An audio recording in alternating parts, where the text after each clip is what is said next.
It's an awkward moment, isn't it? When you sit down with friends at dinner and all the food is served and you have that glance around the table like, are we going to pray or not? What do you do? What do we do? And if we are praying, who's going to pray? And if you're like me and you grew up in church way too long, you throw out your thumb because the last guy with the thumb up has to do the prayer. So, yeah, some of y'all know, don't you? You get that thumb out there and you won't have to do the blessing. And if you do, well, do you do the blessing? Do you do it really loud? Or do you hold hands? Or does everybody kind of do their own? It's kind of that awkward moment, isn't it? Because everybody in the restaurant is going to look. What do you do? What do you do if you're the valedictorian of a high school and you're holding in your hand a court order that tells you that if you mention the name of Jesus Christ in your high school speech, you will be held in contempt of court and subject to imprisonment, and you're 18.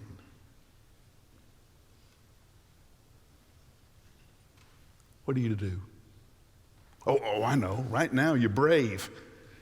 Right now, you say, I'd say Jesus every other word. Would you? You don't now.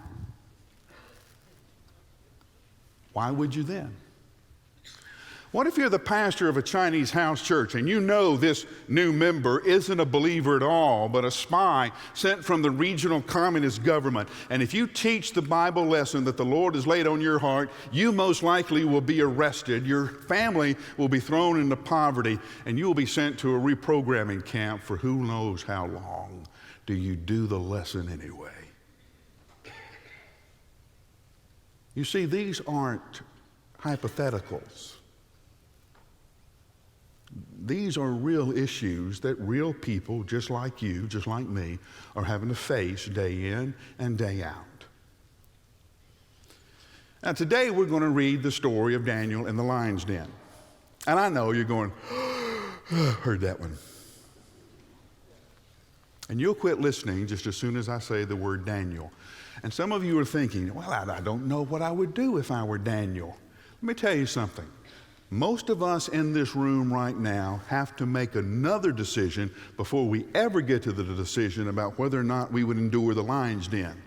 First of all, we have to make the very real decision who we are in this story. Whenever we read a story, we always pick somebody. We're always the prodigal son in the story of the prodigal son, right? None of us are ever the older brother. Okay? We always pick somebody that we are in the story. And in this story, when we read the story of Daniel in the lion's den, we go, oh yeah, I know what it is to be Daniel, when most of us aren't Daniel at all. We're Darius. So before you have to make the decision about whether or not you will endure the lion's den, you first have to make the decision to be Daniel in the first place.